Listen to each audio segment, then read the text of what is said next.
जय यीशु। जय यीशु। परमेश्वर के भवन में आप सबका स्वागत है। और यदि आप पहली बार आए हैं या कई हफ्तों बाद हमारे साथ जुड़े हैं, हम परमेश्वर का धन्यवाद देना चाहते हैं। हम सच में आनंदित हैं कि हम सब परमेश्वर के बच्चे उनकी आराधना करने के लिए एक साथ आए हैं। तो आइए जब हम अपनी आराधना करें उस आनंद की भरपूरी से जो परमेश्वर ने हमें दिया है, उसके साथ उसकी आराधना करें।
शुद्ध संग तो जीवन में संतुष्टि है।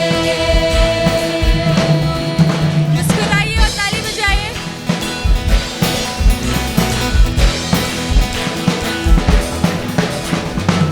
क्रूस पर सब हुई समाप्ति, हारा शता मिली पापों से मुक्ति।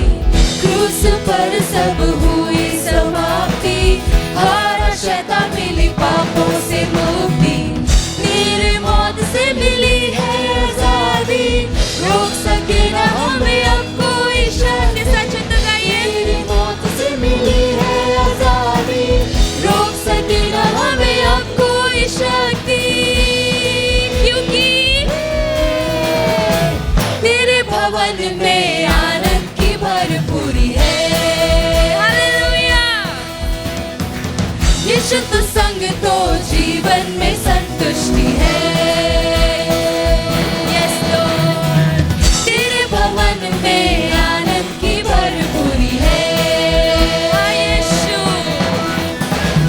शुद्ध संग तो जीवन में संतुष्टि है।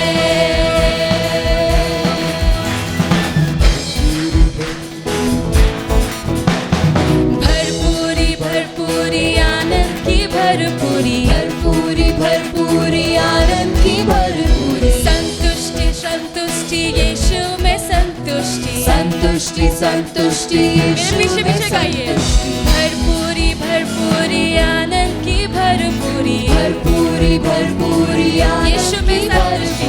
संतुष्टि संतुष्टि यीशु में संतुष्टि, संतुष्टि संतुष्टि यीशु में संतुष्टि। भरपूरी भरपूरी आनंद की भरपूरी, हालेलुया आनंद की भरपूरी। संतुष्टि संतुष्टि यीशु में संतुष्टि, संतुष्टि संतुष्टि यीशु में संतुष्टि। मेरा प्याला उमड़ उमड़ के भरे, मेरा जीवन यीशु तो खुशी से भरे। मेरा प्याला उमड़ उमड़ के भरे।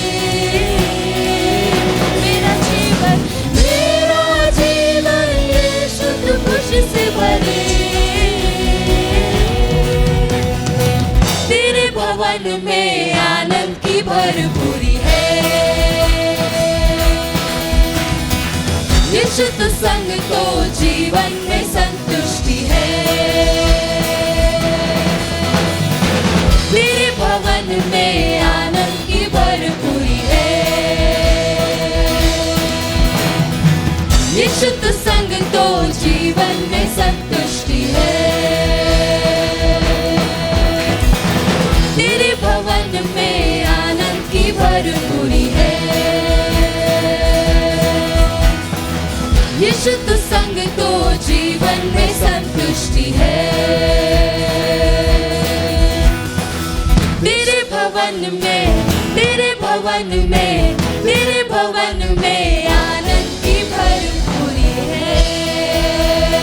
Hallelujah, hallelujah.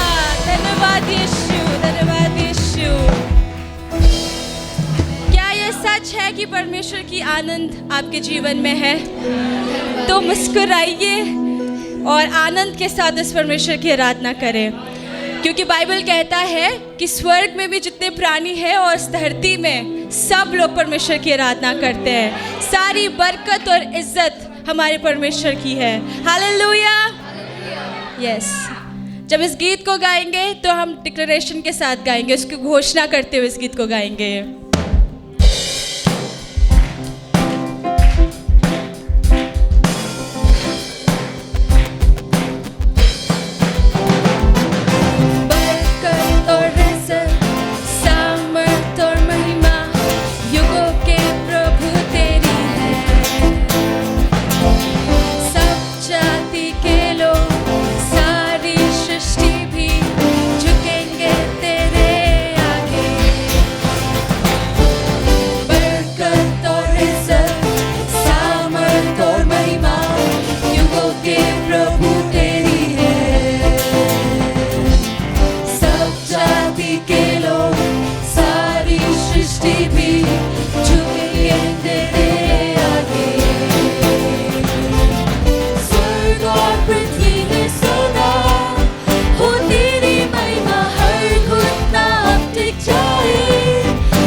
हम सब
नहीं है कोई तेरे ही समान, गाए हम तेरी स्तुति।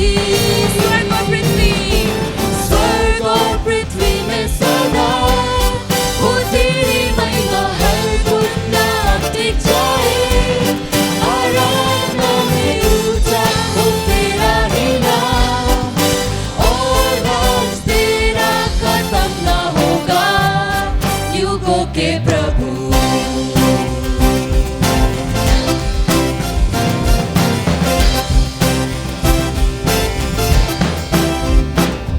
हालेलुया। यस यीशु, सारी आदर और महिमा हम आपको देते हैं परमेश्वर, क्योंकि आप योग्य के परमेश्वर हैं। आपको छोड़ के और कोई भी नहीं परमेश्वर, कोई भी नहीं। आइए हम सब अपने हृदय को परमेश्वर की ओर सरेंडर करें और उनको कहिए कि परमेश्वर, मेरी आराधना, मेरी स्तुति, मेरी प्रशंसा की योग्य सिर्फ और सिर्फ आप है परमेश्वर। जो परमेश्वर कल था, आज है और हमेशा के लिए रहेगा और आने वाला परमेश्वर है। उन परमेश्वर को कहेंगे कि प्रभु आप योग्य के परमेश्वर हैं। सारी स्वर्गदूत, सब जाति के लोग आपकी महिमा के गीत को गाते हैं परमेश्वर, और हम कभी भी आपकी महिमा के लिए पीछे नहीं हटने वाले हैं। यीशु, हम आपकी आराधना करते हैं। धन्यवाद आपकी उपस्थिति के लिए प्रभु। हमारे पास देने को तो कुछ भी नहीं, लेकिन हम अपनी आराधना की भेंट आपको देते हैं।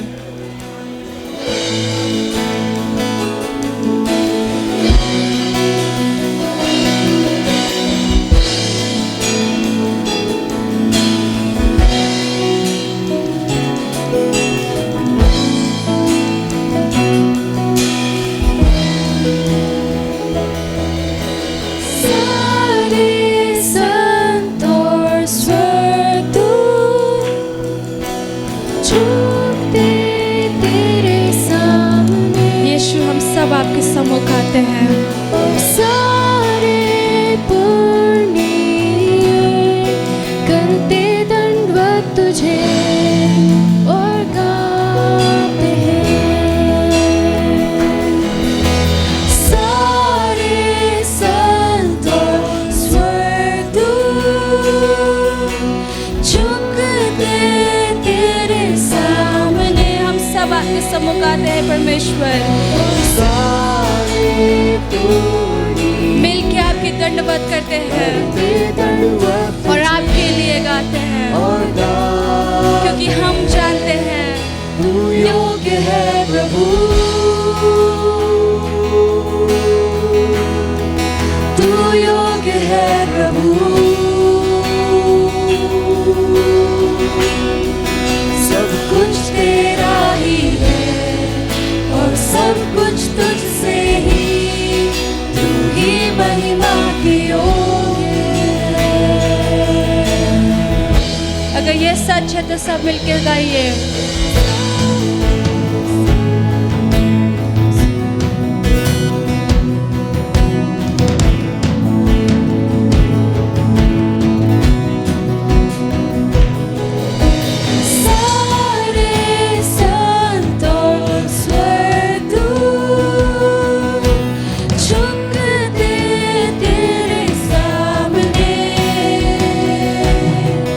और सारे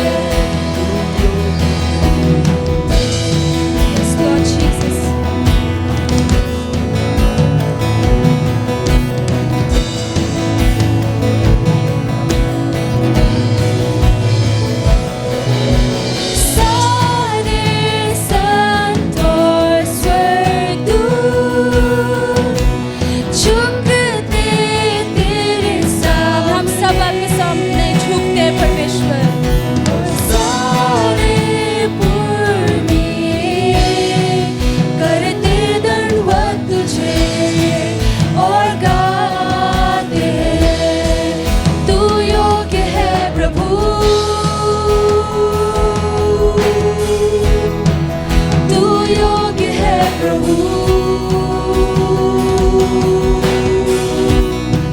सब कुछ तेरा ही है और सब कुछ तुझसे ही, तू ही महिमा के योग्य है, तू योग्य है प्रभु, मेरी आदर के योग्य है, तू योग्य है प्रभु, मेरी प्रशंसा के योग्य है, सब कुछ तेरा ही है और सब कुछ तुझसे ही, तू ही महिमा के योग्य है। प्रभु हम आपको महिमा देते हैं क्योंकि आपने सिर्फ अपने शब्दों के द्वारा सब कुछ रचाया है प्रभु जी। सारी आदर और महिमा सिर्फ और सिर्फ आपको मिले प्रभु। जैसे स्वर्गदूत और प्राणी आपके सामने झुकते आपको दंडवत करते हैं, हम अपने हृदय को परमेश्वर पिता नम्र करते हैं और आपके सम्मुख झुकते हैं क्योंकि आप महान, सबसे अद्भुत, सबसे असंभव को संभव करने वाले परमेश्वर आप है परमेश्वर, और आपको छोड़ के और कोई भी नहीं प्रभु। मेरी आराधना, मेरी आदर, मेरी भक्ति मेरे घर से, मेरे परिवार से, हमारे जीवन से, हमारी चर्च से सिर्फ और सिर्फ आपको महिमा मिलने पाए और किसी को भी नहीं प्रभु। और हर दिन हर रात हम आपकी आराधना करने वाले होने पाए प्रभु जी। और आज हम पूरे सच्चे मन के साथ आपकी आराधना करते हैं।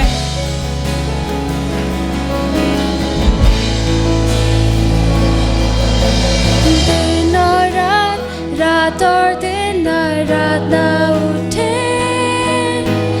दिन और रात, रात और दिन आराधना उठे, दिन और रात, रात और दिन आराधना उठे, दिन और रात, रात और दिन आराधना उठे, यीशु दिन और रात, रात और दिन आराधना उठे आपके लिए, दिन और रात, रात और दिन आराधना उठे मेरे जीवन से, दिन और रात, रात और दिन आराधना उठे, दिन और रात, रात और दिन, तू योग्य है प्रभु यीशु, तू योग्य है प्रभु, सब कुछ तेरा ही है और सब कुछ तुझसे ही, तू ही महिमा के योग्य है। आइए अपनी आवाजों को उठाए, अपने हाथों को उठाए और सारी महिमा, आदर और प्रशंसा उस परमेश्वर को दे और कहे कि प्रभु आप योग्य के परमेश्वर हैं, तू योग्य है प्रभु, सब कुछ तेरा ही है और सब कुछ तुझसे ही, सच में प्रभु तू ही महिमा के योग्य है, तू योग्य है प्रभु,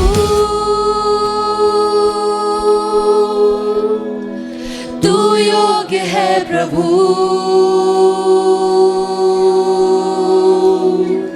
सब कुछ तेरा ही है और सब कुछ तुझसे ही, तू ही महिमा के योग्य है, तू योग्य है प्रभु,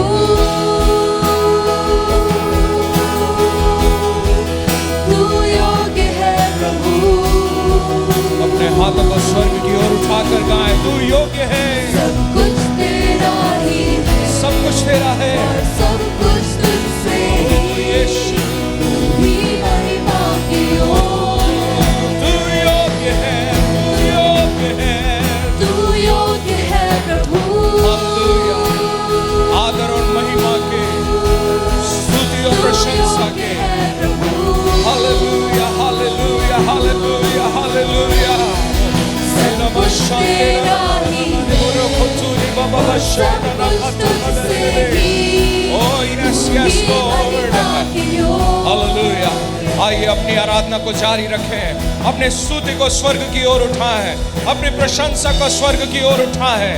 वो जो योग्य है उसके हम सन्मुख हम जब आए हैं तो फिर अपने धन्यवाद के भेंट हम चढ़ाएं अपने हृदय की गहराई से, क्योंकि वो योग्य है। Hallelujah, hallelujah, hallelujah. सारा आदर के योग्य है। आइए हम अपने आदर को उसको दें। सारे स्तुति और प्रशंसा के योग्य है। अपनी प्रशंसा के शब्द उस सिंहासन की ओर लगाएं। ओ हालेलुया, योग्य प्रभु यीशु, प्रशंसा के योग्य, महिमा के योग्य। ओ तेरे जैसा कौन है, तेरे सिवाय कौन है, तुझे छोड़ कौन है। तू जो सिंहासन पर विराजमान एकमात्र सच्चा जीवित यहोवा परमेश्वर, हालेलुया, हालेलुया। तेरे तुल्य कोई और नहीं है, कोई और ईश्वर नहीं है। सबसे महान, सर्वशक्तिमान एक आप ही तो है। Hallelujah, hallelujah. बोलो थे ओ यीशु, यीशु, यीशु, यीशु, महिमा के योग्य। ओ हालेलुया, हालेलुया, हालेलुया, हालेलुया। धन्य हो प्रभु यीशु, धन्य हो आपका नाम, धन्य हो आपका नाम, धन्य हो, धन्य हो, धन्य हो, धन्य हो।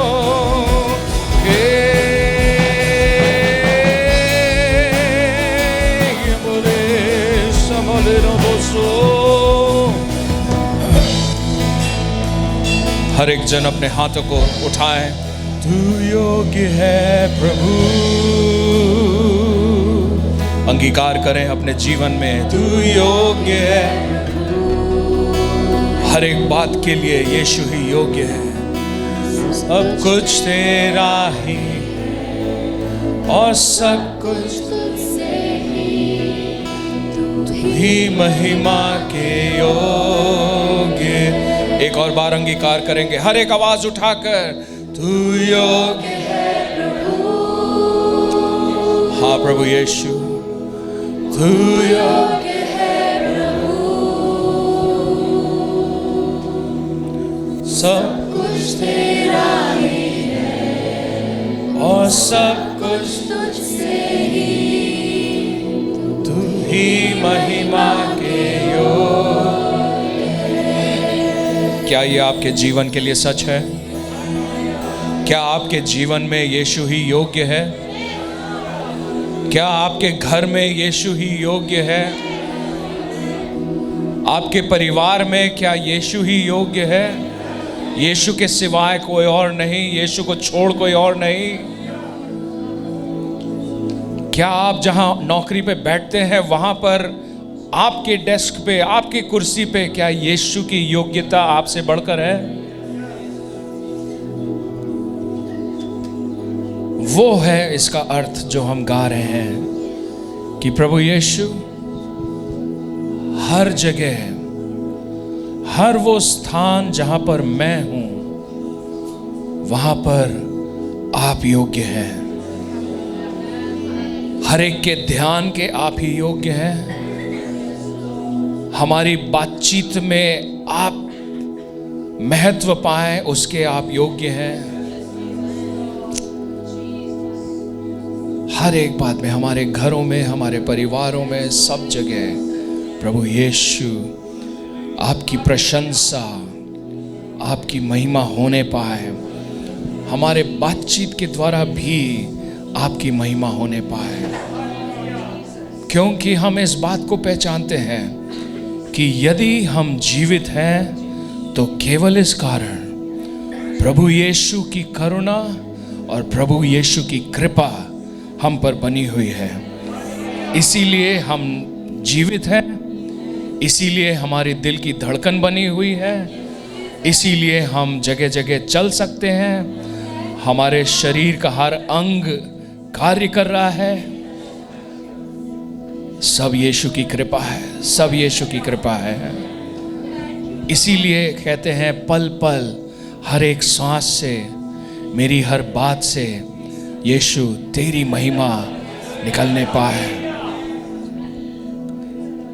हालेलुया, धन्यवाद होने दे पवित्र आत्मा कि यहाँ पर भी जिस प्रकार से हम यहाँ जमा हुए हैं, यहाँ पर भी आपकी महिमा बहुत प्रकट होने पाए। और पवित्र आत्मा, आप अपने चलन को हमारे मध्य में करो। ये हमारी चाहत है, ये हमारी दुआ है कि आप अपने चलन को हमारे मध्य में, हमारे जीवनों में, हमारे अंदर, हमारे मनों को और हमारे दिलों को अपने वश में लेते हुए आप अपने अनोखे और अद्भुत कार्य को करो। हालेलुया। आइए, मैं चाहता हूं हम लोग दूसरा कुरिन्थियों 9वां अध्याय की ओर अपने बाइबलों को खोलें। 2 Corinthians, the letter to the Corinthian church written by Paul, chapter 9, verse 6 and 7। दूसरा कुरिन्थियों 9वां अध्याय 6 और 7। और अगर आपको मेरा पिछला संदेश याद हो, अक्टूबर महीने के पहले ही रविवार में मैंने एक संदेश जिसका शीर्षक था अ कॉल टू कमिटमेंट, एक बुलाहट समर्पण की ओर। और मैंने बातचीत किया था कैसे प्रभु ने हमें एक चेला बनने के लिए बुलाया है। और मैंने, अगर आपको याद हो, हमने बात करा था सबसे बड़ा दुर्भाग्य आज मसीह समाज का ये है कि हम सिर्फ ईसाई रह गए हैं लेकिन हम चेले नहीं बन पाए। The biggest tragedy of Christianity today is that we are Christians, we have not become disciples yet। और उसी संदेश को आगे जारी रखते हुए मैं बात करना चाहता हूँ एक और संदेश की ओर जिसका शीर्षक है आज की सुबह a call to generous giving, एक बुलाहट उदारता के संग देने के लिए। और उसका जो वचन मैंने बताया दूसरा कुरिन्थियों 9वां अध्याय 6 से 7 मैं पढ़ देता हूँ। और अगर आपने अपनी बाइबल्स खोली है, कृपया कर आप मेरे संग जुड़ जाइए। इस प्रकार लिखा है वचन में, परंतु बात यह है, जो थोड़ा बोता है वह थोड़ा काटेगा भी, और जो बहुत बोता है वह बहुत काटेगा। हर एक जन जैसा मन में ठाने वैसा ही दान करे, ना कुड़कुड़ा कर, ना दबाव से, क्योंकि परमेश्वर हर्ष से देने वाले से प्रेम रखता है। इस पर आपने भेंट देने से पहले कई लोग इस वचन को कोट करते हैं, भेंट लेने से पहले कई सारी कलीसियाओं में, और हमारे अपने एनवेलप में शायद ये लिखा है, गॉड ब्लेसेस अ चीयरफुल गिवर, परमेश्वर हर्ष से देने वाले से प्रसन्न रहता है, प्रेम रखता है। और पिछले कई 1-2 सालों में कई सारे मेरी बातचीत हो रही थी कई सारे विश्वासियों से देने के विषय में, तो मैंने कहा क्यों नहीं बात करते हैं देने के विषय में। आज की सुबह, कल और कुछ दिन पहले से मैं मनन कर रहा था और मैं मत्ती के सुसमाचार को पढ़ रहा था, लूका, मरकुस, और मैं किसी और बात पर आपके बीच संदेश रखना चाहता था, लेकिन अचानक से रात में करीब 6:30-7 बजे परमेश्वर ने मेरे संदेश को बदला, तो मैं इस संदेश की ओर बढ़ गया तैयारी करते करते। और मैं एक चीज़ आपको बताना चाहता हूँ, जो मेरा पिछला संदेश था, एक बुलाहट समर्पण के प्रति। जैसे परमेश्वर ने हमें चेला बनने के लिए बुलाया है, लेकिन चेला बनने का वो रास्ता आज्ञाकारिता से होकर निकलता है। अगर मैं और आप आज्ञाकारी नहीं बन सकते तो चेला कभी नहीं बन सकते। So God has called us to a life obedience, a life of obedience। परमेश्वर ने हमें आज्ञाकारिता के जीवन के लिए बुलाया है। और इससे पहले कि मैं इस वचन के ऊपर जाऊं, क्योंकि ये देने के विषय में है, तो मैं थोड़ा सा पृष्ठभूमि तैयार करना चाहता हूं ताकि हमारे जो मन है, हमारे जो दिमाग है आज की सुबह उस बात को समझें कि बाइबल में देना किस आधार पर है। क्योंकि कई बार हम यहाँ पर, हम कलीसिया में दशवांश देते हैं, भेंटें देते हैं, धन्यवाद की भेंट देते हैं, है ना, लव ऑफरिंग्स देते हैं, विश्वास प्रतिज्ञा देते हैं, सब कुछ देते हैं। तो देना हम देखें बाइबल में व्यवस्था के अनुसार पुराने नियम में कैसे देना था। तो मैं थोड़ा सा पढ़ने लगा इस विषय के ऊपर, थोड़ा सा रीड करने लगा। और हम लोग सोचते हैं हमने दशवांश दे दिया तो कई, मैं आपकी बात नहीं कर रहा हूँ, मैं एक जनरल बात कर रहा हूँ, तो कई विश्वासियों को एक लगता है कि मेरा काम समाप्त। तो मैं आपसे बातचीत पहले एक पृष्ठभूमि देना चाहता हूँ देने के विषय में, जो पुराने नियम में, व्यवस्था में हम देखते हैं। आपको कितनों को यह पता है कि पुराने नियम में 3 बार दशवांश देना था?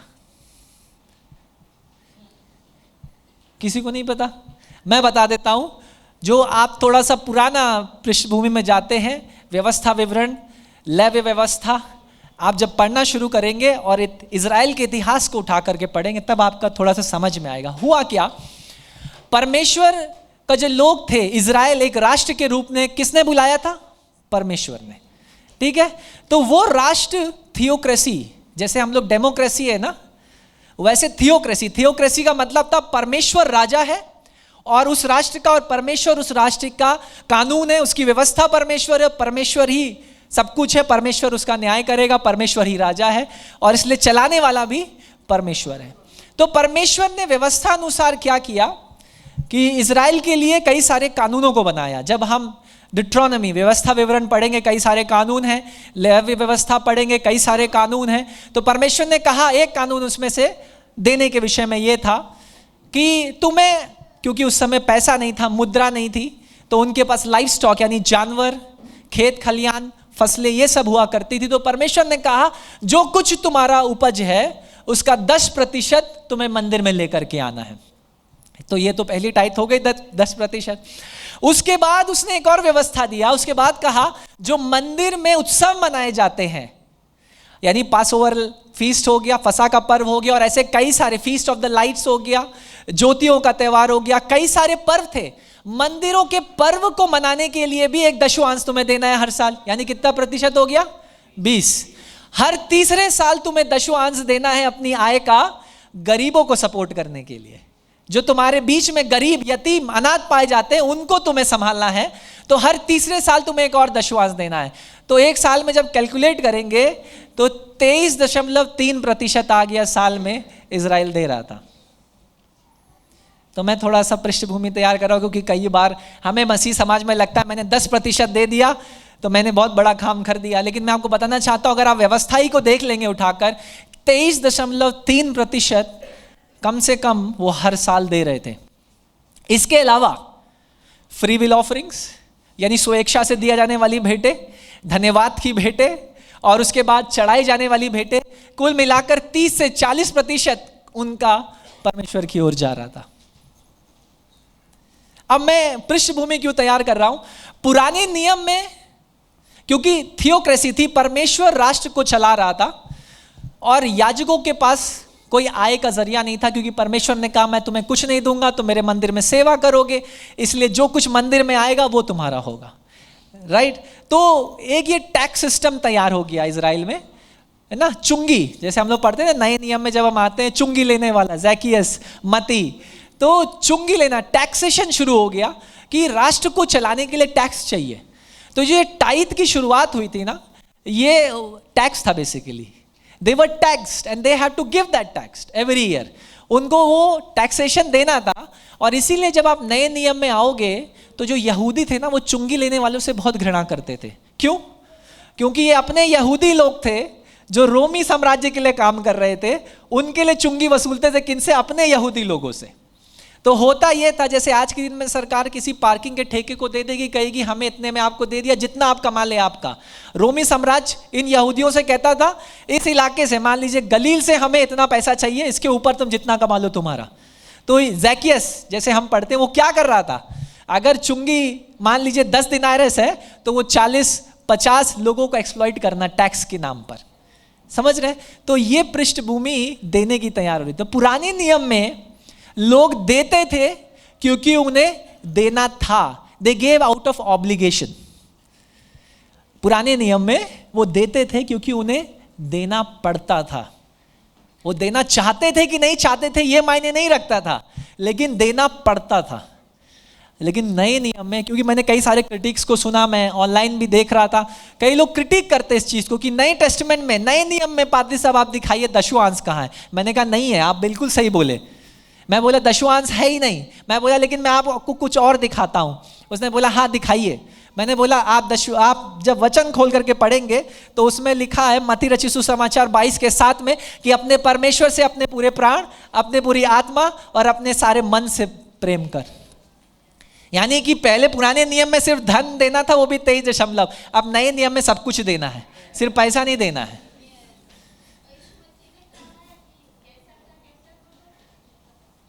हाँ, उसका कॉन्टेक्स्ट दूसरा है, वो हम अभी बात नहीं कर रहे, उस वचन की ओर नहीं जाएंगे, उसका संदर्भ दूसरा है। मैं बात करने चाह रहा हूं देने के विषय में। पुराने नियम में हम देते थे क्योंकि देना पड़ता था, लेकिन नए नियम में हम देना पड़ता नहीं है, लेकिन हम देना चाहते हैं। It's out of love. ये कोई ऑब्लिगेशन नहीं है, कोई दबाव नहीं है। किसी ने आपको इस वजह से बोला देना पड़ेगा वरना कलीसिया मत आओ, किसी ने बोला ऐसा? अगर कोई ऐसा बोले तो कृपया कर कर आप हमें ज़रूर बताइएगा, चाहे वो चर्च बोर्ड में से भी हो। कोई आपसे कभी ऐसा नहीं बोलेगा कि बाइबल में ये सिद्धांत है ही नहीं, ठीक है। तो मैं कहूँगा कि दशवांश अगर आप नए नियम में पूछेंगे नहीं है, लेकिन मैं कहूँगा शुरुआत करने के लिए 10% सही है, लेकिन that is not your limit, that should not be our limits. ये हमारी सीमा नहीं रहनी चाहिए।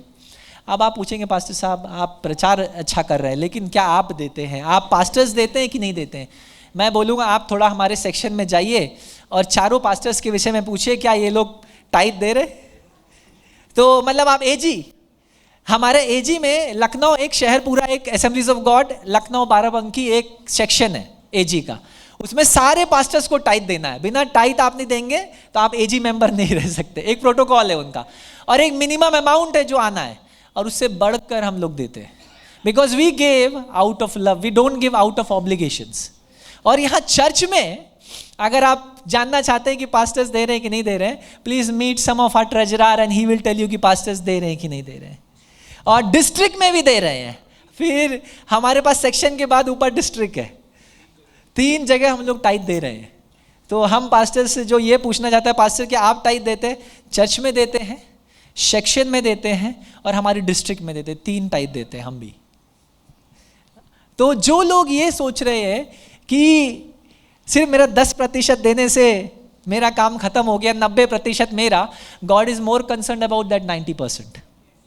प्रभु उस 90% के लिए ज़्यादा चिंता रखता है। पता है क्यों? क्योंकि बाइबल में लिखा है सब कुछ उसी का है।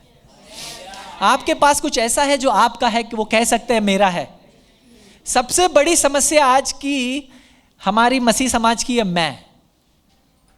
समझ रहे हैं आप? ये मेरा है, ये मेरा है, और हम कहते हैं मैं मसीह के संग मेरा मैं मर चुका है, लेकिन अभी भी मैं जिंदा है। और चाहे मैं और आप इस बात को माने या ना माने, लेकिन हमारा मैं आज भी काम कर रहा है। समझ रहे मेरी बात को? तो जो ये क्रिटिक करते हैं कि नए नियम पुराने नियम के संग वो व्यवस्था भी 10% की समाप्त हो गई, पहले आपको ये समझना पड़ेगा वो 10% नहीं था, वो 23.3% था, और वो समाप्त नहीं हुई। यीशु मसीह ने कहा मैं व्यवस्था मिटाने नहीं, व्यवस्था को पूरा करने के लिए आया हूं। और उसने कहा पुराने नियम में तुम देते थे क्योंकि तुम्हें देना था, लेकिन नए नियम में अब तुम्हें देना है क्योंकि तुम मुझसे प्रेम करते हो। So you give out of love। आप में से जो माँ बाप हैं या शादीशुदा हैं, आप में से कितने को लगता है कि मुझे अपनी पत्नी को देना पड़ता है मजबूरन? How many of you think like that? नहीं, but on the other hand उसके दूसरे हाथ पर आप लोग क्या करते हैं? सबसे बेस्ट देना चाहते हैं। क्यों? Because you love your children. आप अपने बच्चों से प्यार करते हैं, राइट? आप अपने पत्नी या पति से प्रेम रखते हैं, और उनका कोई सालगिरह हो या बर्थडे हो, आप बेस्ट करना चाहते हैं। क्यों? Because you love them. It is not out of obligation. आपके ऊपर कोई दबाव नहीं बनाता है कि मुझे ये चाहिए ही चाहिए। So God doesn't need your money. What God is actually telling you, he sees your heart. इसीलिए पुराने नियम में क्या था? कितना देते हैं वो सबको पता था, लेकिन कैसे दे रहे हैं मायने नहीं रखता था। सब कुड़कुड़ा के भी दे रहे हैं, है ना? कि वो नहीं भी देना चाहता है फिर भी टैक्सेशन है, कर देना ही है, चुंगी चुकानी है, तो देना है तो देना है। So even today I think that is some of in general Christianity. जब हम एक जर्नल मसीहत की बात करते हैं, एक थोड़ा सा माइंडसेट चेंज करना पड़ेगा कि देना ही है, नहीं। इफ यू, जिसीलिए लिखता है पौलुस, अगर जो कोई देना चाहे बिना कुड़कुड़ाए, बिना दबाव के, हर्ष से दे, प्रेम से दे, क्योंकि वो किसको दे रहा है? परमेश्वर को। अब समस्या ये आती है कि भाई जब परमेश्वर को हमारे पैसे की जरूरत नहीं है तो हम क्यों दें? नहीं, कई लोग ये भी क्रिटिक करते हैं कि सब कुछ तो परमेश्वर का है, उसे हमारे पैसे की जरूरत नहीं। बिल्कुल सही कह रहे हैं, उसे हमारे पैसे की जरूरत नहीं है। So I want to talk to us कि व्हाई डू वी गिव? हम देते क्यों हैं? पहली चीज मुझे और आपको समझना है कि मेरा देना, जब आप टाइट दे रहे हो, मैं उस शब्द को प्रयोग ही नहीं करना चाहता हूं। Tithe is a wrong term actually to use in the New Testament church. You want to see how the New Testament church give? आप देखना चाहते हैं नए नियम की कलीसिया ने कैसे दिया? और जो क्रिटिक करते हैं इस बात को कि नए नियम में देना नहीं है, तो I want to show you where it is. Acts, प्रेरितों का कार्य खोलिए जरा, 2 अध्याय। आई वांट टू, मैं चाहता हूं आप देखिए कैसे पहली सदी की कलीसिया दे रही थी। प्रेरितों का कार्य उसका 2 अध्याय, मेरे ख्याल से 42वां वचन है शायद। 44, ओके, यस यस, 44 से शुरू होता है। इस प्रकार लिखा है 2:44 में, और सब विश्वास करने वाले इकट्ठा रहते थे और उनकी सब वस्तुएं सांझे में थी। All things were in common. उसके आगे लिखा है 45वें में, वह अपनी अपनी संपत्ति और सामान बेच बेचकर जैसी जिसकी आवश्यकता होती थी बांट दिया करते थे। You want to see how the New Testament church give? नए नियम में कलीसिया कैसे देती थी? जैसी जिसकी जरूरत होती थी वो अपना सामान बेच करके पूरा करते थे। Can you and me give like that today? क्या आप और मैं ऐसा दे सकते हैं? मैं नहीं बोलता आप अपना संपत्ति बेचिए, मैं नहीं कह रहा हूँ, ये कोई सिद्धांत नहीं बना रहा हूँ मैं यहाँ पर, but I just want to show you कि मैं दिखाना चाहता हूँ। जो लोग इस चीज़ को क्रिटिक करते हैं कि नए नियम में दशवांश नहीं है, देना नहीं है, बिल्कुल सही है, दशवांश नहीं है, लेकिन सब कुछ देना है प्रभु को, और पूरे मन से, पूरे दिल से और प्यार से देना है, क्योंकि कुड़कुड़ाया हुआ दिया हुआ दान प्रभु ग्रहण ही नहीं करता। इसका उदाहरण भी है लूका रचित सुसमाचार 21वां अध्याय 1 से लेकर 4 तक। अगर आप पढ़ेंगे तो आपको पता चलेगा एक विधवा वहां मंदिर में मौजूद है और वो सिक्का डाल रही है, तांबे के कुछ सिक्के उसने डाले, और यीशु ने कहा इसका दान सबसे ज्यादा बढ़कर है, सोना और चांदी नहीं, लेकिन इसका दान। क्यों? क्योंकि इसका स्वभाव मायने रखता है। वो क्या सिखा रहा था? ये सिखा रहा था कि कितना देते हैं वो मायने नहीं रखता, लेकिन कैसे देते हैं वो मायने रखता है। हो सकता है जैसे जब यहाँ भेंट ली जा रही थी, पास्टर सैमी ने एक बात को कहा, अगर आपने सुना कि नहीं सुना, जो लोग दे रहे थे उन्होंने कहा हो सकता है आज की सुबह आपके पास महीने का आखिरी दिन सबसे अच्छा, बड़ा, सबसे मजबूत नोट ना हो, वो मायने नहीं रखता है। मायने ये रखता है आपका दिल में वो प्रेम देने के प्रति है या नहीं है। हो सकता है वो सबसे छोटा सिक्का हो, लेकिन अगर वो प्रेम से दिया गया हो तो बाइबल कहती है परमेश्वर उसे ग्रहण करता है। आमीन। मैं अभी कुछ हफ्तों पहले अक्टूबर सप्ताह के पहले सप्ताह में 9 तारीख को लगभग रतन टाटा की मृत्यु हुई। आप सब जानते हैं, मैंने कई मसीहों के स्टेटस में रतन टाटा को देखा, मुझे तो पता भी नहीं था, मुझे स्टेटस देख के पता चला कि रतन टाटा जी की मृत्यु हो गई है ना। रतन टाटा को मैं फॉलो करता हूँ पर्सनली, क्योंकि I have my MBA in business administration, मेरा MBA बिजनेस एडमिनिस्ट्रेशन में रहा, तो कई सारे रिसर्चेस मैंने उनके लाइफ के ऊपर भी पढ़ा, कुछ चीज़ें सीखी। तो अभी रिसेंटली उनका विल निकल के आया। विल समझते, मरने के बाद क्या कैसे होगा? वसीयत। तो वसीयतनामे में उन्होंने लिखा था मेरे पास 10,000 करोड़ के मालिक थे वो अकेले, वो एक NGO को दे दिया उन्होंने। उस NGO को उनका भाई चलाते हैं, और वो NGO कई सारे मेडिकल और कई सारे अलग अलग प्रकार के सामाजिक कार्यों में जुड़ा हुआ है। विल में लिखा था मेरे मरने के बाद वो 10,000 करोड़ उस NGO के पास जाना चाहिए। Giving, we are talking about giving. अगर आप उनके लाइफ के विषय में पढ़ेंगे, he live very simple life, बहुत साधारण सा जीवन, और कोई BMW नहीं, क्योंकि रेंज रोवर जैगवार उन्हीं की कंपनी है, उन्होंने ही टेक ओवर किया। उनको देखिए कि नॉर्मल सी गाड़ी में चलने वाला व्यक्ति, बहुत दीन व्यक्ति, right. He new in his Mumbai company, मैं शॉक हो गया, मैंने सुना ये चीज़, मैं उनकी स्टोरी के विषय में पढ़ रहा था। उनकी मुंबई की जो कंपनी थी टाटा, उसमें 45,000 एम्प्लॉयज़ हैं, 45,000 employees, and they were telling each employ he new by name. एक एक एम्प्लॉय को वो नाम से जानते थे। 45,000 लोगों को नाम से जानना, can you imagine the kind of man he was? Why I am telling you this? Giving. It shows how much you love people, it shows how much you love your country. He gave, वो दिखाता है कितना प्यार लोगों से और देश से करते थे। How much you and me love the Lord.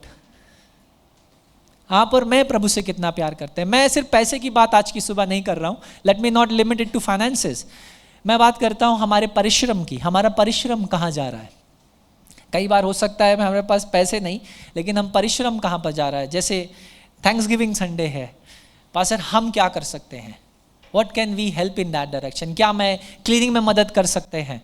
क्या मैं कुकिंग की अरेंजमेंट में मदद कर सकते हैं? There are different things are happening और होंगी साल में, तो कैसे मैं सहयोग कर सकते हैं? It is your giving to the Lord.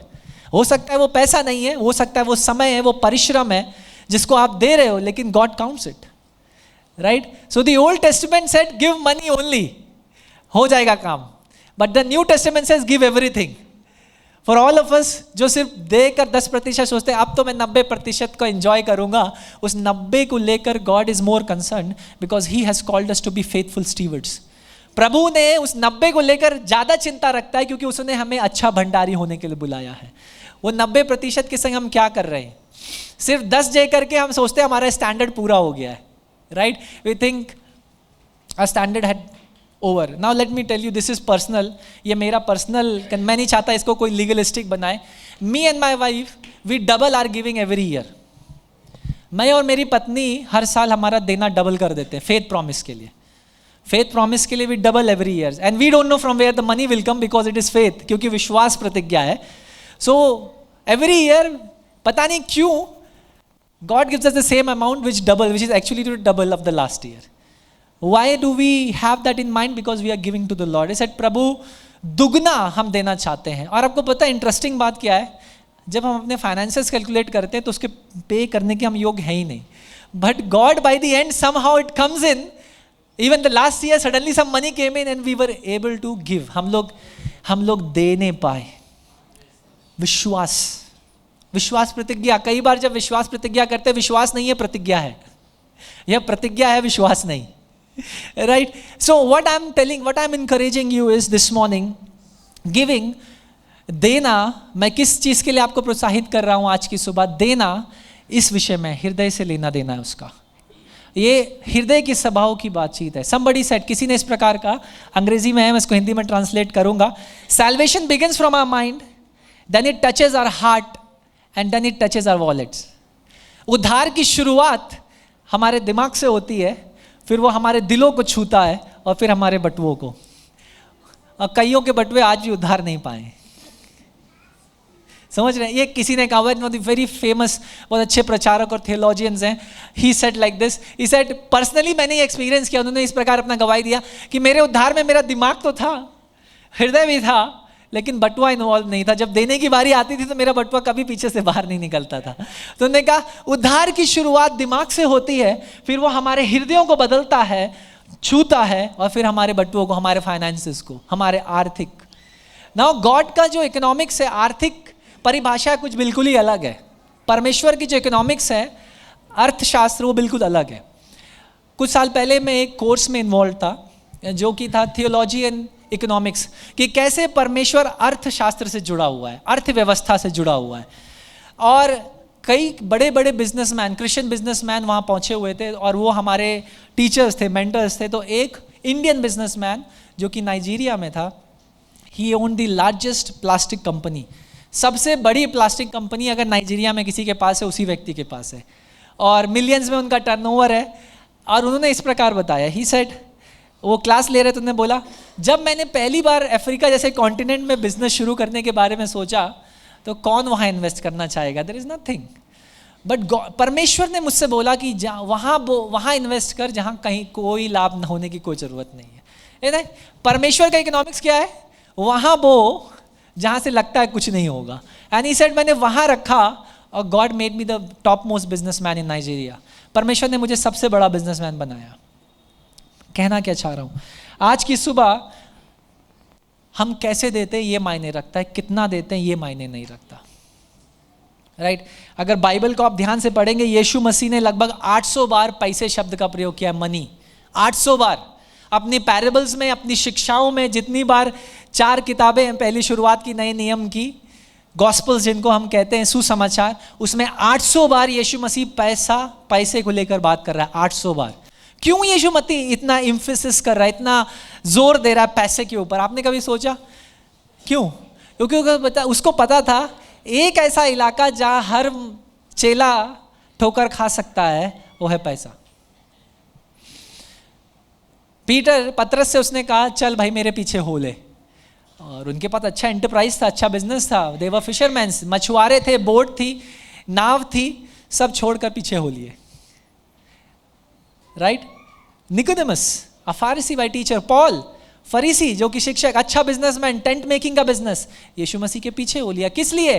ये जानते हुए कि लिए वो मसीह को सताया जाएगा मसीह के नाम में. सब कुछ छोड़कर मसीह के पीछे हो गए. कितना देते ये मायने नहीं रखता. फिर से मैं कह रहा हूं, कैसे देते हैं ये मायने रखता है. नाउ कई बार हमें लगता है ज्यादा देकर हम परमेश्वर का हाथ घुमा लेंगे, है ना?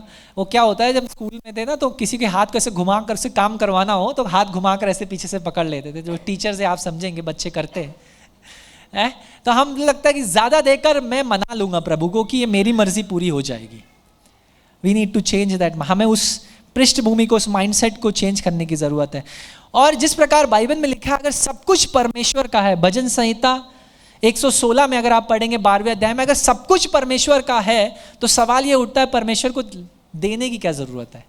कई सारे क्रिटिक्स बोलते हैं भाई क्या देने की ज़रूरत है जब सब कुछ परमेश्वर का है। मैं आपको 5 कारण देता हूं कि क्यों हम देते हैं। अब मैं टाइथ शब्द का इसलिए प्रयोग नहीं कर रहा हूं क्योंकि टाइथ एक मिनिमम स्टैंडर्ड है, उसकी शुरुआत दशवां से करना अच्छी बात है, बट आई वुड प्रे कि मैं और आप उससे बढ़कर प्रभु को देने वाले बने। ठीक है, 5 कारण मैं आपको दूंगा कि क्यों हम देते हैं। पहला कारण, 1 तीमुथियुस 5वां अध्याय 18वां वचन, हम क्यों देते हैं? Because it provides for God's house. ये परमेश्वर के घर के लिए, उसके मंदिर के लिए मुहैया कराता है। एक कारण क्यों परमेश्वर उनसे बोल रहा था कि तुम ये पैसा हर साल दो, ताकि जो याजक है, जो मंदिर का काम है, वो सुचारू ढंग से चलाया जा सके। समझ रहे हैं आप, सुचारू ढंग से चलाया जा सके। तो एक कारण क्यों आपको देना चाहिए वो ये है ताकि जो मंदिर का काम है, जो इस भवन का काम है, उसमें कोई रोक टोक नहीं आनी चाहिए। जिस 3 तारीख को जब हम धन्यवाद मना रहे हैं, वो किस चीज़ का? क्योंकि आपने दिया और मंदिर का रिनोवेशन हो पाया, इस भवन का रिनोवेशन हो पाया, आपने दिया, यू गेव, हम सब ने दिया, इसलिए तो हम इस मंदिर को सुचारू ढंग से चला पा रहे हैं, इसका रख रखाव कर पा रहे हैं। इसको अगर आपको लगता है इतनी बड़ी इमारत जो कि कमर्शियली इसका बिजली का बिल कमर्शियल है, सब कुछ चीज़ें हैं, तो इसको कैसे सुचारू ढंग से अगर चला सकते हैं अगर नहीं है पैसा तो? सो क्यों देना चाहिए? Because it provides for God's house. ये परमेश्वर के मंदिर के लिए मुहैया कराता है। आपके देने की वजह से जो ये 13 मिशन स्टेशंस हैं, इनमें सपोर्ट हो पा रहा है, राइट? जिनके लिए मिशन कॉन्फ्रेंस अभी होगी 30, 31 और 1 को, वो क्यों हो पा रहा है? बिकॉज आप देते हैं, इट प्रोवाइड्स फॉर देम। वो हाउस में जो पैसा आता है, उसी पैसे को तो पलट कर हम इन पासवानों के सपोर्ट के रूप में भेज पाते हैं। तो क्यों देना चाहिए? जब आप देते हो, वो मंदिर के लिए मुहैया कराता है। आप किसी इंसान को नहीं दे रहे हो, आप परमेश्वर को दे रहे हो। आप पास्टर मथाई को नहीं दे रहे, पास्टर सैमी को नहीं दे रहे, मुझे नहीं दे रहे, या पास्टर अमित को, किसी पास्टर को नहीं दे रहे, आप दे रहे हो परमेश्वर को, है ना? मैंने एक ये चीज़ बड़ी सुनी है, basically male line Christianity's. I am sorry अगर आप में से कोई मेल लाइन क्रिश्चियनिटीज़ है, ये मैंने कमेंट सुना है। ये कमेंट मुझे बड़ा दुख देता है, जो बोलते हैं अरे पादरी, सारे पादरी चोर हैं, इनको क्यों देना है? What is that statement? What are you trying to tell? आपको जिम्मेदारी क्या है, मेरी जिम्मेदारी क्या है? मंदिर में लेकर आना है। अगर मंदिर में वो पादरी चोरी कर रहा है, उसका काम संभालने का किसका जिम्मेदारी है? वो जो एलिया जो प्रीस्ट था, उसके साथ क्या हुआ? बच्चे मंदिर में चोरी कर रहे थे और उसने नहीं सुधारा, परमेश्वर ने उसका भी न्याय किया। और ये आपकी जिम्मेदारी नहीं है कि आपका उंगली उठाएं किसी पासवान के ऊपर या किसी परमेश्वर के दास के ऊपर कहना कि यार ये तो गलत करता, हम नहीं देंगे। ये आप अपने आप की कमी को छुपा रहे क्योंकि आप देना नहीं चाहते हो। दूसरा एक्सक्यूज, आप नहीं देना चाहते, हम कहते हैं अरे बाहर बहुत सारी नीड है, तो मैंने अपना टाइट निकाल के क्या किया ना पास्टर साहब, वो गरीब बच्चा था तो उसका फीस पे कर दिया, मैंने ये पैसा निकाल कर उस व्यक्ति को दे दिया। सुनिए, 90% अभी भी आपके पास है। मैं आपको अच्छे कामों को करने से नहीं रोक रहा हूँ, उस 90% से उठाइए, मदद करिए और प्रभु आपको आशीष करेगा। लेकिन उससे क्यों ले रहे हैं जो ऑलरेडी प्रभु को आपने बोल रखा है, प्रभु ने बता रखा है, कम से कम मिनिमम तो इतना तुम लोग लेकर के आओ मंदिर में। समझ में आ रहा है? सो इस माइंडसेट को चेंज करना पड़ेगा कि चोर, क्योंकि अगर कोई चोरी कर रहा है तो वो आपसे थोड़ी ना चुरा रहा है, वो किससे चुरा रहा है? आप किसको दे रहे हो? और जो लोग ये कहते हैं कि वो पादरी चुरा रहे, इसका मतलब वो परमेश्वर को नहीं दे रहे, वो किसको दे रहे हैं? पादरी इंसान को दे रहे हैं, वो मंदिर में कहाँ दे रहे हैं? तो थोड़ा सा माइंडसेट को हमें बदलाव लाना पड़ेगा मेरे प्रियो। आज की सुबह जब हम देते हैं परमेश्वर को, चाहे वो हमारा परिश्रम हो, चाहे वो हमारा समय हो, चाहे वो हमारा पैसा हो, चाहे वो हमारा टैलेंट हो, अगर आप गा सकते हैं, बजा सकते हैं, वो सब कुछ प्रभु ने ही तो आपको दिया है। और अगर पलट कर आप दे सकते हैं उसको वापस परमेश्वर के लिए, तो प्रेम के संग, बिना कुड़कुड़ाई, बाइबल में लिखा है, वापस लौटा दो। हमारे कई सारे जवान जो बच्चे हैं, ये क्लासेस लेते हैं गिटार की, बाहर भी सिखाते हैं, कई सारे नॉन क्रिश्चियन बच्चों को भी सिखाते हैं। तो मेरे पास है, मैंने पहली चीज़ पूछी, वो तुम कितना पैसा लेते हो? भैया 2000 रुपये क्लास का। चर्च में कितना दिया? भैया हाँ वो मैंने पहले ही निकाल के अलग रखा है, मैंने दे दिया। तो we are teaching them from Sunday school. I am teaching my son. मैं अपने बेटे को 3.5 साल का है, he goes some houses, people give money in his hand. I told my wife teach him to take out at least a tenth of this 50 rupees and give it back to the church. क्यों? Because I want him to learn. मैं चाहता हूँ वो इस छोटी उम्र से सीख जाए कि आशीष लेने से नहीं, देने से आती है. बाइबल क्या कहता है? लेने से. Some of us are not blessed because we are not giving. हम में से कई लोग आशीषित नहीं हो रहे हैं क्योंकि हमने देना सीखा नहीं, सिर्फ लेना सीखा. राइट? मैं कहता हूँ इट इज ये समय है भारत के लिए. एक समय था जब भारत में मिशनरीज आते थे अमेरिका से, यूरोप से, स्वीडन से. मैं कहता हूँ अब ये वो समय है जब भारत को मिशनरीज भेजने हैं अमेरिका में, यूरोप में, और इंडियन सॉइल से पैसा रेस करके सपोर्ट करना, ये बताने के लिए कि एक समय था जब हम आपसे लेते थे लेकिन अब समय है हम आपको देंगे. मेरे प्रियो, हमें अपना माइंडसेट चेंज करना है. क्यों देते हैं? क्योंकि परमेश्वर के घर के लिए मुहैया कराता है हमारा देना, उसकी मंडली के लिए, उसके दासों के लिए. अब आप कहेंगे पास्टर पौलुस लिखता है कि जो काम कर रहा है ना वो मजदूरी के योग्य है. लिखता है ना, क्योंकि पौलुस के ऊपर भी यही उंगली उठ रही थी. और पौलुस ने क्या कहा मैं तो लेता नहीं हूं लेकिन मैं फिर भी ये लिखता हूं कि जो मजदूरी कर रहा है वो लेने के योग्य है. राइट? कि कोई गवाही दे रहा था कि एक माइंडसेट मेरी बात चल रही थी कि क्यों पास्टर्स को ये पुराने सेकंड हैंड कपड़े पहनने हैं. क्योंकि जब तक एक पास्टर का आप फटा हुआ सॉक्स नहीं देखेंगे तब तक वो पास्टर नहीं है. अगर उसके पास कोई नया कपड़ा होगा तो अरे ये पास्टर चोरी कर रहा होगा. That is the attitude. ये माइंडसेट है हमारे अंदर, इसको चेंज करना पड़ेगा भाई. आप कितने आशीषित हो वो इससे नहीं पता चल पाएगा कि आपने क्या पहना है. आप as a church, as a मंडली, एक परिवार के रूप में कैसे आशीषित हो ऐसे पता चलेगा कि जब कलीसिया में कोई आवश्यकता नहीं पाई जाएगी. प्रेरितों का कार्य 2 अध्याय 43 और 44, हर एक बात सांझे में थी, उनके बीच कोई आवश्यकता नहीं थी. परमेश्वर पैसे के खिलाफ नहीं है, परमेश्वर जमाखोरी के खिलाफ है. परमेश्वर एक्सप्लॉयटेशन के, शोषण के खिलाफ है कि जो पैसा होते हुए भी अगर हम मदद ना करें तो उस पैसे का कोई फायदा नहीं. सिकंदर महान, अगर आप हिस्ट्री में पढ़ेंगे, और उसकी कहानी मुझे हमेशा प्रेरित करती है क्योंकि ऐसा व्यक्ति जिसने लगभग उस समय जाने वाले पूरे संसार पर राज्य किया, वो लिखता है अपने 4 जर्नल्स को, सेनाध्यक्षों को कह रहा है मरने से पहले, जब मैं मरूंगा मेरा हाथ मेरे कफन से बाहर लटकना चाहिए. जिस रास्ते पर मैं जाऊंगा वहां सोने की मुद्राएं बिछाते हुए चलना. क्यों साहब, ऐसा क्यों चाहते हैं? क्योंकि मैं संसार को बताना चाहता हूं वो सिकंदर महान जिसने पूरा साम्राज्य जीता, वो आया नंगा था, जा नंगा रहा है, उसके हाथ खाली हैं, और जो पैसा उसने कमाया वो सड़कों पे बिछा देना. क्यों? क्योंकि कुछ लेकर साथ नहीं जा रहा है. जब आप देते हैं आप परमेश्वर के मंदिर के लिए मुहैया कराते हैं. जो इसलिए जब दे रहे हैं तो स्वभाव ये नहीं होना चाहिए मैं इंसान को दे रहा हूं, किसी पास्टर को दे रहा हूं, लेकिन मैं दे रहा हूं तो परमेश्वर के राज्य के लिए दे रहा हूं, परमेश्वर के मंदिर में दे रहा हूं, उसके भवन में दे रहा हूं. और अगर उस पैसे के संग कोई छेड़खानी करता है, गलत उपयोग करता है, तो उसका जवाब लेने का हक परमेश्वर के पास है मेरे प्रियो. और परमेश्वर आज भी जीवित है तो वो न्याय भी यही करेगा उस व्यक्ति का, चाहे वो मैं हूं चाहे वो आप हैं. दूसरी चीज, क्यों मैं और आप देते हैं?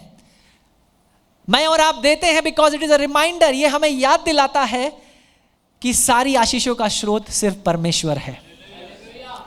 पहला मैंने क्या बताया कि वो परमेश्वर के घर के लिए मुहैया कराता है. दूसरा, हम देते हैं क्यों? इसलिए क्योंकि ये हमें याद दिलाता है कि मैं अपनी आशीषों का स्रोत नहीं हूं, मेरी आशीषों का स्रोत यहोवा परमेश्वर है. मेरी नौकरी अगर मुझे मिल पाई है उसके पीछे परमेश्वर है. मेरा व्यवसाय, मेरा बिजनेस अगर सही चल रहा है इसके पीछे परमेश्वर है. मेरा काम, मेरा व्यवसाय अगर अच्छा चल रहा है इसके पीछे परमेश्वर है. ये मुझे याद दिलाता है. It is a reminder. जितनी बार आप देते हो ये इस बात को याद दिलाता है कि मैं अपने आप में काफी नहीं हूं, मुझे परमेश्वर चाहिए. It's a reminder. ये हमें याद दिलाता है कि सारे आशीषों का स्रोत सिर्फ परमेश्वर है. I am going quick because of time. मैं जल्दी जा रहा हूं. तीसरी चीज, क्यों देते हैं हम?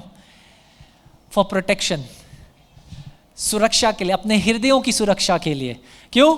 ताकि हम मटेरियलिस्टिक ना हो जाएं. हमारे दिमाग लालच, ग्रीडी, सेल्फ रिलायंट ना हो जाए कि अरे मेरा बैंक बैलेंस बढ़ना चाहिए. And I was talking to one person. मैं एक किसी व्यक्ति से बात कर रहा था, जवान व्यक्ति से, हमारे चर्च का नहीं, किसी और चर्च का बात कर रहा था.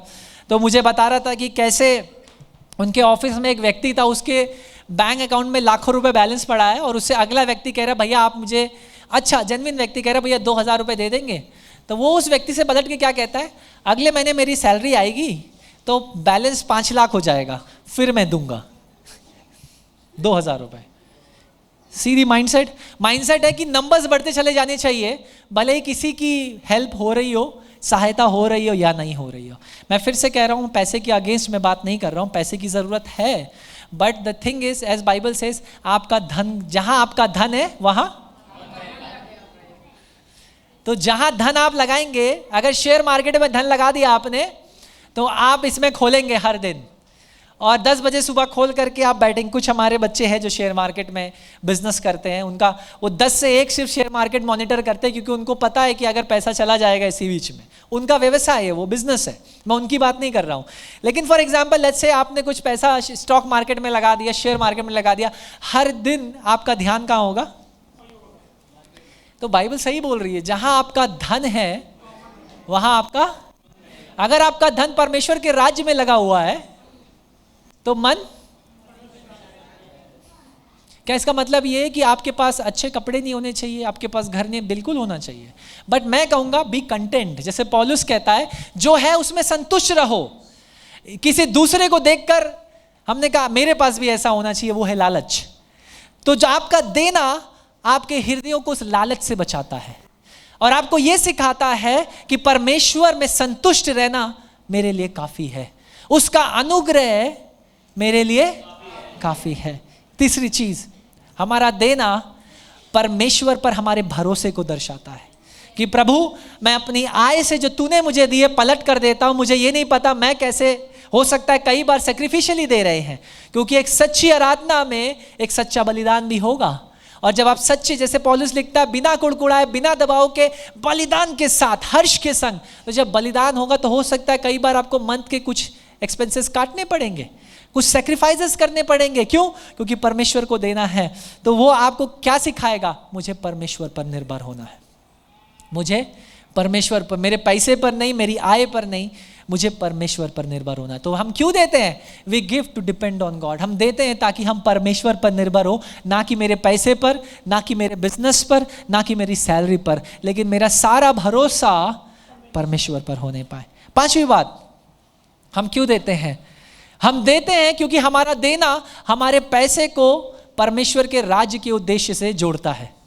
सो when you give, your money connects you to the kingdom purpose of God. जब आप देते हैं तो आप उन 13 स्थानों पर नहीं गए हैं। हो सकता है आप में से ज्यादातर लोग उन 13 मिशन स्टेशंस पे गया है, कोई नहीं, लेकिन आप दिए इसलिए हम किसी को भेज पाए। तो आपका देना, आपका वो पैसा किंगडम पर्पस में लग चुका है, परमेश्वर के राज्य में। जिस प्रकार बाइबल में लिखा है ना, मत्ती 6:19-20, अपना धन इस पृथ्वी पर मत बटोरो जहां उसमें कीड़े लग जाते हैं और चोर चुरा ले जाते हैं, लेकिन अपना आय वहां लगाओ, स्वर्ग में धन इकट्ठा करो। हालेलुया। तो स्वर्ग में कैसे आप धन इकट्ठा कर रहे हैं? जब आप देते हैं, आपका पैसा परमेश्वर के राज्य के कामों से जुड़ जाता है। गिडियंस मिनिस्ट्री, चाहे कोई भी मिनिस्ट्री हो, इस चर्च के कई सारे मेंबर्स गिडियन में हैं, आप देते हैं तो वो मिनिस्ट्री चलती है। आप किसी को बाइबल नहीं दे पा रहे हैं, लेकिन उन्होंने कई लाखों बाइबलें बांट दी हैं और उनमें से कितनी बाइबलों के द्वारा जीवन बदल चुके हैं।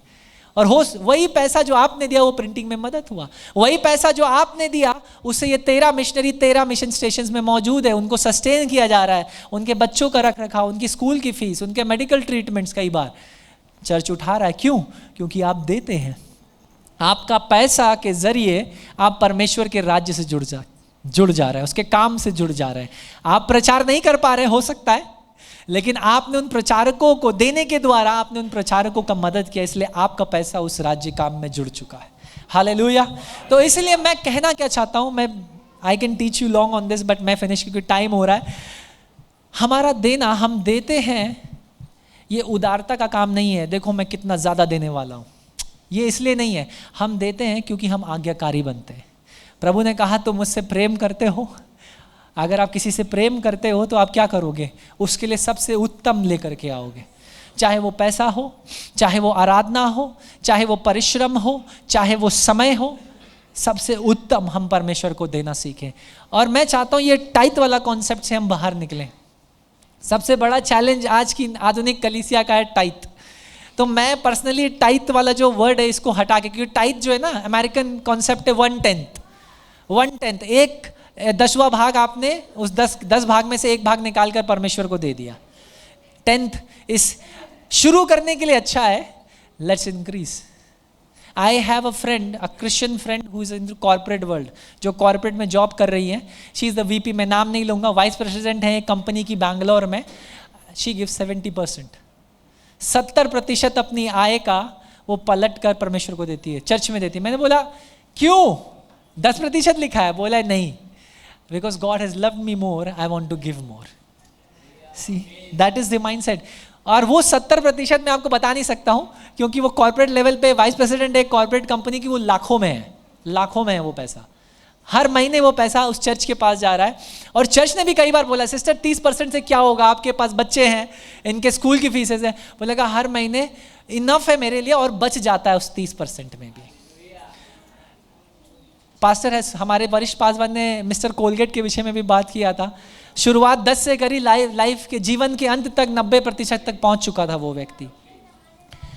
I know a pastor friend in Mumbai. मेरे एक पास्टर मित्र हैं जो कि मुंबई में हैं, और उनसे मैं बातचीत कर रहा था। वो और उनकी वाइफ एज में थोड़े बड़े हैं, लेकिन भी हम लोग अच्छे मित्र बन गए कॉन्फ्रेंस के दौरान। उनसे, उनकी पत्नी और उनसे बात हो रही थी। वरिष्ठ पासवान हैं कलीसिया के। उन्होंने कहा महेंद्र आई गिव 90% बैक, मैं 90% जो चर्च मुझे सपोर्ट करता है वो वापस चर्च को देता हूँ। पास्टर 90%, 10%? कह रहे वो टाइथ मेरे लिए है, मैं 90% पलट कर परमेश्वर को देता हूँ। मैंने बोला पास्टर शुरुआत कैसे करी? बोले शुरुआत 10 से करी, और जब मैं और स्ट्रगल में आया, फाइनेंशियल मिनिस्ट्री प्रॉब्लम में आया, मैंने 20 किया। फिर जब और चैलेंजेस में आया मैंने 30 किया। उसके बाद देखा प्रभु किसी का कर्जदार नहीं है, जब 30 किया तो आय बढ़ी, कलीसिया का लोग ने देना शुरू किया तो मैंने 40 किया। फिर लोगों ने और देना शुरू किया, मैंने 50 किया। मैंने पास्टर आज कह रहे मैं आज 90% देता हूँ, 10% मेरी पत्नी और मेरे लिए काफ़ी है कि हम सर्वाइव कर ले। This is what is all about love. Your giving shows how much you love. आपका देना दर्शाता है आप परमेश्वर से कितना प्यार करते हो। मैं सिर्फ पैसे की बात नहीं कर रहा हूँ, फिर से मैं कह रहा हूँ, आपका समय, कितना समय आप इसमें बिताते हो, जीवन की पुस्तक में कितना समय।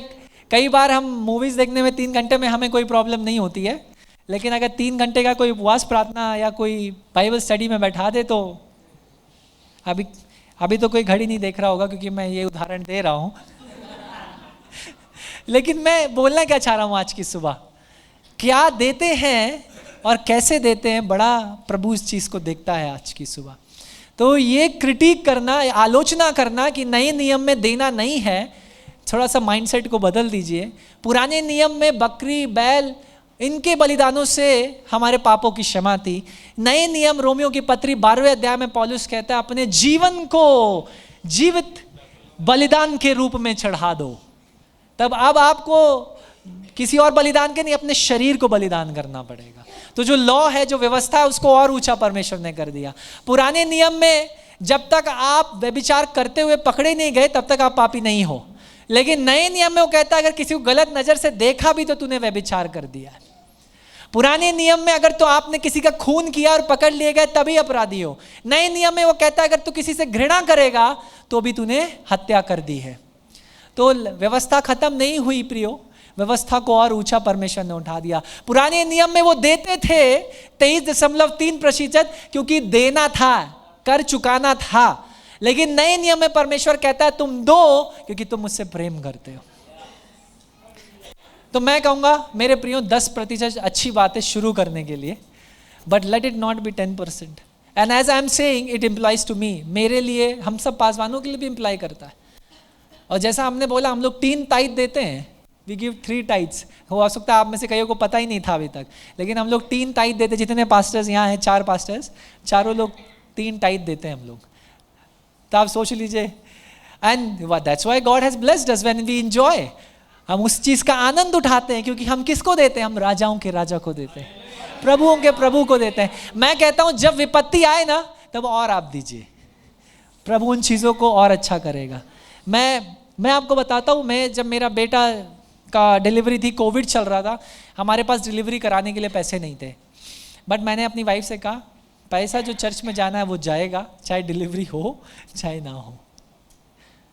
मेरे पत्नी अभी आशा नीचे वो रो रही थी, उसके पास आंसू थे क्योंकि उसको पता था कि हमारे पास पैसे नहीं है। कई बार मेरे बेटे को वैक्सीन लगाने के लिए पैसे नहीं थे, but we never said, we said Lord we will give. जो आपको देने का वादा हमने किया उस पैसे से एक पैसा हम इधर नहीं करेंगे, चाहे वैक्सीन लगे। और आपको पता हुआ क्या, अचानक से कोई खड़ा हो गया, बोला उसी हॉस्पिटल में, पास्टर आप पैसे क्यों दे रहे हैं, वैक्सीन तो मैं फ्री लगाएंगे, पैसे देने की क्यों ज़रूरत है।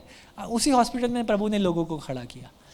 सो मेरे प्रियो, हम देते हैं इसलिए नहीं क्योंकि हमें देना है, हम देते हैं क्योंकि हम प्रभु से प्यार करते हैं। और क्यों प्यार करते हैं, हम क्यों देते हैं उसको, क्योंकि सबसे बढ़कर उसने हमें दिया। और क्या दिया, जिसका मोल आप और मैं कभी नहीं चुका सकते। कोई सोना, कोई चांदी, कोई पत्थर, कोई डायमंड कुछ नहीं चुका सकता। सारा सोना चांदी, सारा बहुमूल्य पत्थर एक तरफ और आपका मोक्ष और मेरा उद्धार एक तरफ, कोई नहीं चुका सकता। और उसने लिखा है, उसने हमें क्या दिया, उसने अपने एक लौते पुत्र को हमें दे दिया। हालेलुया। तो देने की शुरुआत परमेश्वर ने करी है। अगर सच में कोई देता है, उड़ा कर देने, खर्चा करने वाला वो परमेश्वर है। हम पलट कर उसे क्या दे सकते हैं। मेरे प्रियो, आज की सुबह मैं आपको चुनौती देता हूं, चाहे वो हमारा पैसा हो, चाहे वो हमारा जीवन हो, चाहे वो हमारा समय हो, चाहे वो हमारा काम हो, जो कुछ हम परमेश्वर के लिए कर रहे हैं उसे सच्चे मन से और एक अच्छे स्वभाव से करें। जहाँ कुड़कुड़ाना हो, दबाव हो, आप बिल्कुल मत दीजिए। मैं कहूँगा मत डालिए ऑफरिंग बैग में, क्योंकि उस ऑफरिंग को, उस दान को प्रभु नहीं ग्रहण करेगा। लेकिन जहाँ बलिदान है, जहाँ खुशी है, जहाँ आनंद है, वहाँ परमेश्वर कहेगा अरे कोई बात नहीं, ये 10 रुपये का सिक्का ही था, लेकिन ये उन बड़े बड़े चेकों से भी बढ़कर है जो मेरी भेंट में आए। क्यों? क्योंकि इसमें प्रेम है, इसमें आनंद है। नए नियम में हम देते हैं क्योंकि प्यार से और प्रेम से हम प्रभु को देना चाहते हैं, आनंद के संग देना चाहते हैं। अब हमारे पास कोई कंपल्शन नहीं है, दबाव नहीं है, दो वरना सीजर वरना केसर के पास ले जाएंगे। अब ये कोई दबाव नहीं है टैक्सेशन वाला, कर का। लेकिन अब ये दबाव है, जैसे पौलुस लिखता है, उसका प्रेम हमें मजबूर करता है कि हम सुसमाचार का प्रचार करें। तो उसका प्रेम हमें मजबूर करना चाहिए कि सबसे उत्तम हर बात में हम परमेश्वर को दें, चाहे वो हमारा आराधना हो, चाहे वो हमारी भेंट हो, चाहे वो हमारी समय हो, बाइबल में समय बिताना, प्रार्थना में समय बिताना, चाहे आपस में संगति करना, और जो कुछ है। और आज की सुबह मैं चुनौती दूंगा, हो सकता है हम में से कई पैसे ना दे पाए, जरूरी नहीं है, हो सकता है नहीं दे पाए, कोई बात नहीं, लेकिन आप और कुछ दे सकते हैं, परिश्रम, समय। पूछिए पास्टर मैं कैसे मदद कर सकते हैं 3 तारीख के लिए, पूछिए पास्टर साहब के पास आइए। कई सारी टीम्स है जो लॉजिस्टिक्स संभाल रही हैं, हो सकता है ज़रूरत है, और आप वो बढ़कर होने चाहिए जो कहना चाहिए मैं प्रभु के लिए करना चाहते हैं। हम कैसे कर सकते हैं बताइए। और लेकिन साथ ही साथ मैं आपका धन्यवाद करते हैं क्योंकि आप लोग देते हैं, इसीलिए परमेश्वर का काम आगे बढ़ पा रहा है। ये 3 तारीख को धन्यवाद की सभा इसीलिए संभव है क्योंकि आपने दिया, और आपने दिया, ये रेनोवेशंस पूरे हुए। हम बच्चों के संडे स्कूल को नया कर पाए, जवानों के यूथ रूम को रेनोवेट कर पाए, नई पार्किंग कलीसिया के लिए बड़ी समस्या होती थी वीआईपी मूवमेंट्स में। कैसे संभव हुआ? क्योंकि आपने दिया, और आपने अपने पैसे को सही जगह इन्वेस्ट किया है, और जहाँ इन्वेस्टमेंट है वहीं ध्यान भी होगा। और इसलिए क्योंकि आपका पैसा आपने मंदिर में लगाया है, भवन में लगाया, तो ध्यान भी यही होना चाहिए। हालेलुया। आइए हम सब अपने स्थानों पर खड़े हो जाएं।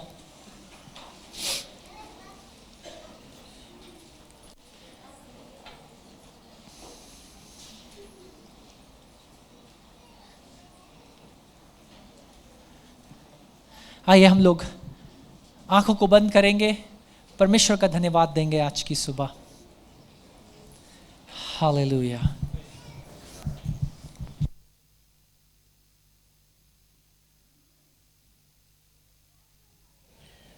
जबकि हमारे आंखें बंद हैं, हर एक जन का, कोई भी इधर उधर ना देखते हुए, एक सवाल जो मैं चाहता हूं कि आप अपने आप से पूछें, मुझे यीशु से कितना प्यार है? मैं यीशु मसीह से कितना प्यार करता हूं या करती हूं? हमने आज सुना देने के विषय में, और देना वो भी हर्ष से देना तभी संभव होगा यदि हमारे अंदर प्रेम है। एक देना वो होता है जो चैरिटी के नाम देते हैं, उस पर हम कुछ विचार नहीं करते हैं, जो हम दे सकते हैं हम दे देते हैं। कुछ लोग हमारे पास आते हैं, ये प्रोग्राम है, वो प्रोग्राम है, वो इवेंट कराना है, उसके लिए पैसा चाहिए, हम रसीद देंगे। तो मैंने देखा है लोग भरते हैं तो 10 रुपये 20 रुपये भरते हैं, क्योंकि उस प्रोग्राम से कोई कनेक्शन नहीं है उनका, वो देना पड़ रहा है इसीलिए दे रहे हैं। लेकिन जब हम चर्च में आकर या जहाँ पर भी हम हैं, जब यीशु मसीह को देने की बात आती है तो हमेशा केवल कहते हैं कि प्रेम का भेंट, प्रेम का भेंट। आपका देना, आप कितना आप दोगे यीशु को, ये उससे पता चलेगा कि आप कितना देने को तैयार हो, उससे पता चलता है। इसीलिए जब यीशु मसीह अपने शिष्यों के साथ मंदिर में एक स्थान पर खड़े थे, वो देख रहे थे लोग अपने भेंट डालते हुए निकल रहे थे, वो लोग ऑब्जर्व कर रहे थे। फिर एक विधवा स्त्री आई, एक महिला आई, उन्होंने 2 सिक्के डाले, और उसी समय कई धनी लोग भी आ रहे थे, वो मुट्ठी भर भर के या तो कैश या सिक्के वो डाल रहे थे, लेकिन ये महिला केवल 2 दे गई। और यीशु ने कहा, इस स्त्री ने अब तक जितनों ने डाला है सबसे बढ़कर उसने दिया, क्योंकि उसने उसमें से दिया जो बाकी सबसे कम था। परमेश्वर ने जगत से ऐसा प्रेम किया कि उसने अपना इकलौता पुत्र दे दिया। प्रेम का प्रतीक देना होता है। हम यीशु से कितना प्यार करते हैं। परमेश्वर ने दिल खोलकर अपने पुत्र तक को भी त्याग दिया हमारे लिए, वो भी। हम क्या त्यागने को तैयार हैं? रोमियो की पत्री उसका 12वां अध्याय उसके पहले और दूसरे पदों में जो लिखा है, क्या वो हमारे लिए सच है? हे मेरे भाइयों, अपने अपने शरीरों को एक जीता हुआ बलिदान के रूप में, क्योंकि ये तुम्हारा, ये क्या है? तुम्हारा आत्मिक सेवा है, भक्ति है।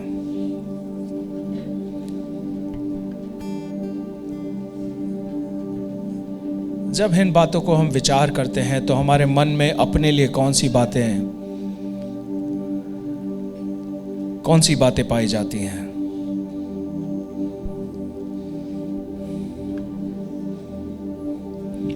परमेश्वर ने हमसे, प्रभु यीशु ने हमसे मरते दम तक प्यार किया, फिर जी उठने के बाद वो प्यार जारी है।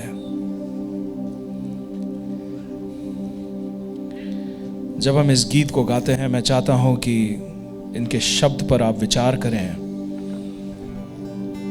और इसे एक प्रार्थना के रूप में, एक अंगीकार। सागर से भी गहरा, पर्वत से, तारों से भी, ये परमेश्वर का प्रेम है। प्यार है तेरा, फिर से गाएं। सागर से, पर्वत से भी ऊंचा, तारों से भी ज्यादा प्यार है तेरा। हाथों को उठाकर गाएं। प्यार है तुझसे, क्या ये सच है? प्यार है तुझसे प्रभु,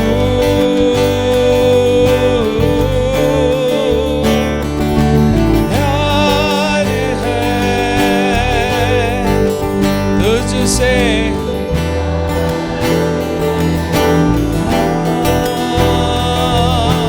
प्यार है तुझसे प्रभु। हालेलुया। प्रभु यीशु, आप हर एक को के हृदय को न केवल देख पाते हो लेकिन आप जांचते भी हो। मन के उद्देश्यों को जांचने वाले एक परमेश्वर और ईश्वर हो आप। आज की सुबह जो कुछ भी हमने सुना है उसे किस रीति से मैंने ग्रहण किया है आप वो भी जानते हो। प्रभु जी, मेरी बस प्रार्थना यह है कि अपने पवित्र आत्मा के द्वारा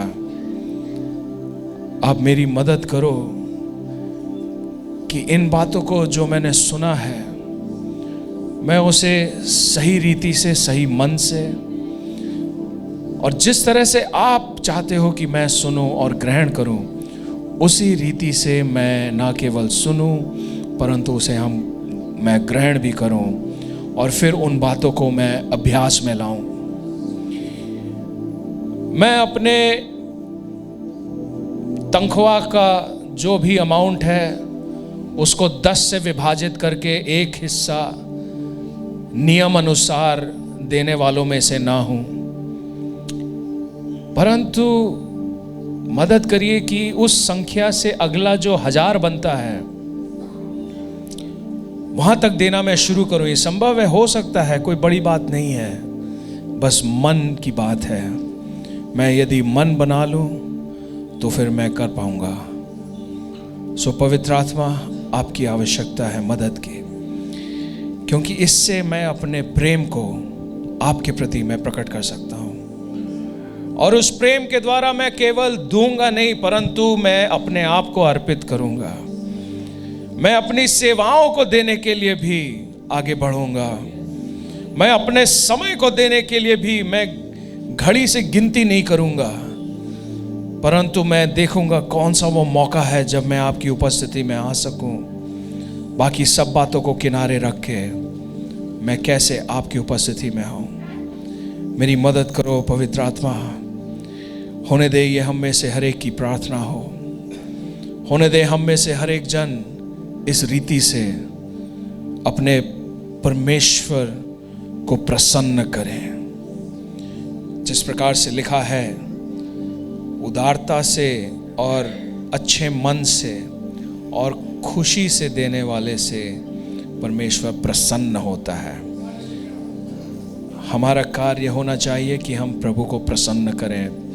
इसलिए पवित्र आत्मा, इस आने वाले सप्ताह में जबकि आपके लोग अलग अलग कार्यों में अलग अलग रीति से अपने जीवन को बिताएंगे, अपने कार्यों में व्यस्त होंगे, होने दे हर एक समय, हर दिन, समय समय पर हम इस बात का ध्यान दें कि मेरी सांस और दिल की धड़कन इसीलिए बनी हुई है कि प्रभु यीशु की कृपा है और मैं पल पल में कहने पाऊँ प्रभु धन्यवाद, यीशु धन्यवाद।